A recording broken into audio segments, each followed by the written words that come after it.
que estuvimos hablando de la envidia, iniciamos hace 8 días y vimos estas dos citas, las estudiábamos y veíamos que tal como el egoísmo protege a la envidia, así lo hace la disputa y la disensión. ¿Eso qué quiere decir? Que en muchas ocasiones, cuando nosotros estamos discutiendo por algo o con alguien, el fondo de todo esto es la envidia. Tenemos envidia de algo sobre algo. Hay algo que tenemos que reconciliar, algo que tenemos que arreglar. Entonces, vemos aquí pues que el egoísmo permea, cubre, protege a la envidia. Y obviamente vienen acompañados de la mano la disensión, los problemas, las disputas. La disensión es una contienda entre personas, es una lucha por la superioridad. Nos cuesta trabajo entender que Dios dice que así es como debemos de estar. Siempre estamos inconformes, siempre queremos competir. Ahora, esto, si lo sabemos convertir en algo positivo, es correcto. ¿Por qué? Porque Dios nos diseñó para estar sobre todo lo que Él creó. Nosotros tenemos autoridad sobre todo lo que Dios creó en la tierra. Y entonces eso viene en nuestra naturaleza. Ahora, si le sumamos a que nosotros fuimos creados a imagen y semejanza de Dios, nuestra naturaleza es eso, ser mejor, pero en el buen sentido. Pero vamos a ver qué es lo que provoca la envidia. Me va a disculpar si le molesto con mi tos, pero bueno, todavía ando un poco malito. Vámonos a Romanos capítulo 1. Acompáñenme por favor a Romanos capítulo 1. Gracias, hija. Romanos capítulo 1. Y quiero que me acompañe por favor al versículo Romanos 1,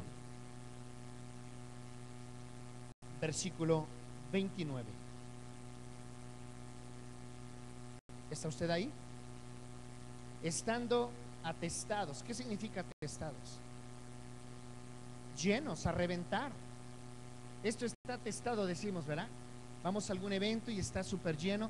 Los domingos en la mañana esto se pone ¿cómo? Atestado. Se llena hasta arriba. Subimos a la micro a la hora pico, esto viene atestado. Dice, estando atestado de toda injusticia, fornicación, perversidad, avaricia, maldad, llenos de ¿qué? Llenos de envidia, homicidios, contiendas, engaños, malignidades. Tú puedes seguir leyendo. Pero vemos nosotros cómo la envidia precisamente provoca en nosotros una actitud de estar siempre inconformes. ¿Y cómo es que manifestamos nuestra inconformidad cuando hay envidia? Peleando, discutiendo, peleando todo el tiempo, enojándonos con las personas, estando muchas veces, casi todo el tiempo, enojados, enojadas. 1 Corintios capítulo 12, por favor. Dice así el versículo 20: pero ahora son muchos los miembros, pero el cuerpo, creo que me equivoqué de la cita. Creo que me equivoqué de la cita. Vámonos a Romanos 13:13. Ahorita les corrijo la cita. Romanos 13:13.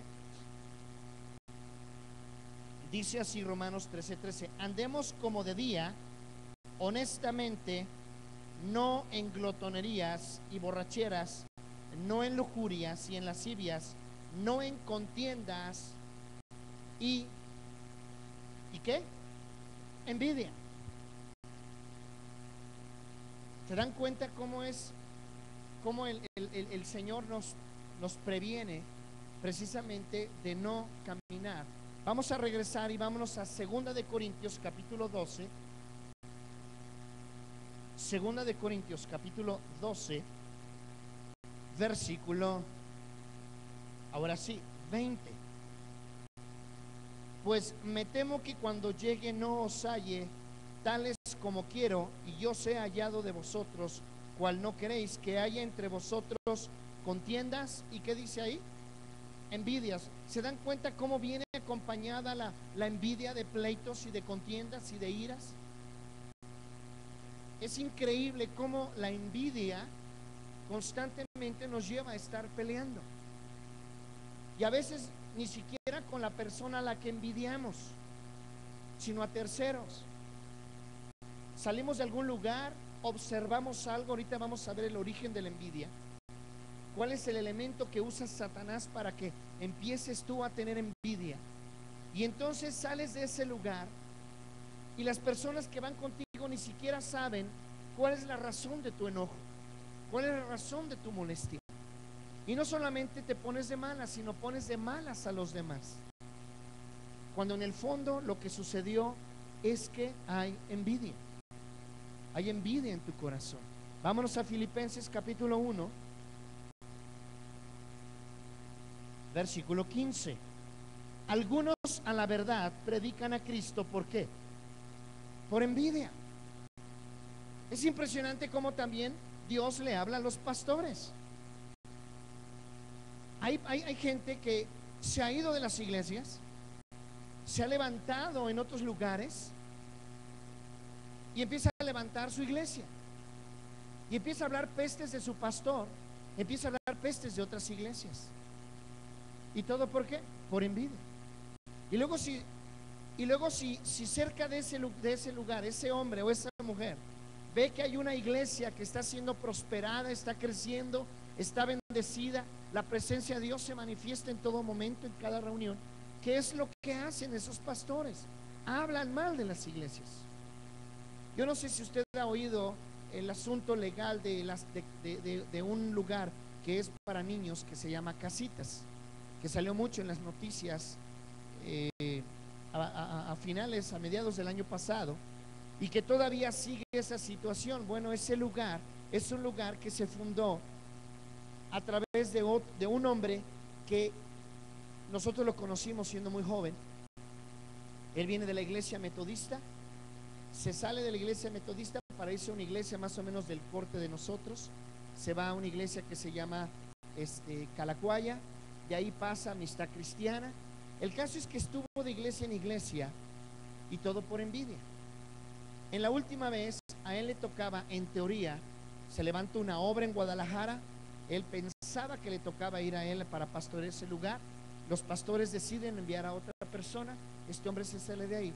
Y entonces empieza, este joven era un joven con mucho dinero, y empieza a invertir todo su dinero en tirarle a las iglesias, en tirarle a todas las congregaciones.